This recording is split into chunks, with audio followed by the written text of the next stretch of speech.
Hey everyone, so in this video we'll be talking about how to schedule system commands in Linux. So we're going to be using Cron, and if you check my article in the description, I go over how you can install that on your system.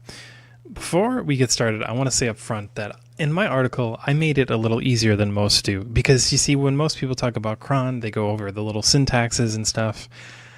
I point you to a website that will automatically generate you commands, and honestly it's just easier this way.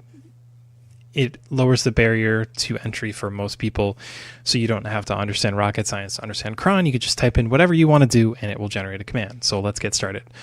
Launch a terminal, make sure you have the Cron stuff installed on your system, and once you do, we can go ahead and get forward with that. So the first thing you'll need to do is you need to open up an editor, and the default editor for Cron is Vim or VI or whatever.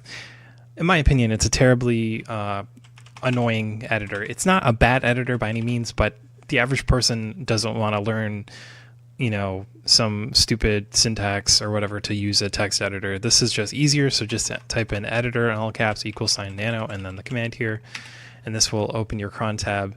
And here, from there, you can open up a new browser window. And in that browser window, you're going to go to the Cron tab generator website. Now, I'm going to generate a custom command here.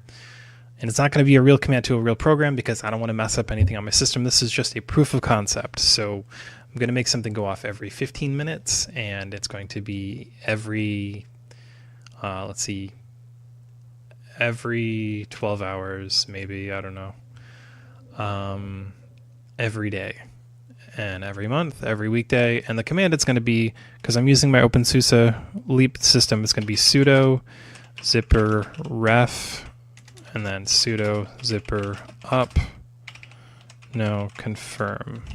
Now this will automatically refresh my software repositories and update automatically by itself.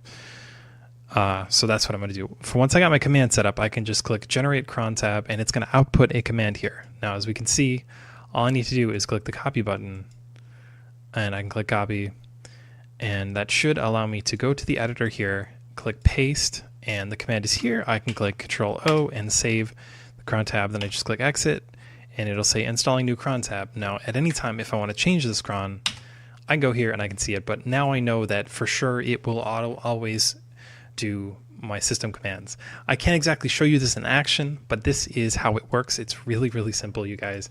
Just go to the Cron tab generator website, and you can customize and do whatever you want. It explains a little bit more about how Cron works and all the little intricacies. And also, if you check my article in the description, you can understand how to get everything working. But it will explain exactly all of the values. So if you want to learn a little bit about it and the shell and the command syntax code and all of that, and we might as well just quickly go over the just what we see here in our Cron tab. We can see this is what is going to be happening, and it will happen very soon. It's on a schedule, so every 15 minutes. Anyways, guys, that's how you can schedule system commands with Cron on Linux. Hope this made things a little bit easier. I really wanted to go with Cron tab generator because I feel like, in this day and age, if you're busy, you really need to set up an automated system. It's just better to just use this kind of resource because you can more fine tune it and you can customize it instead of having to rely on like wizardry and manuals. So I hope that really helps. I really did think that this was the best option. Anyways, guys, I hope you enjoyed this video, and I will see you in the next one.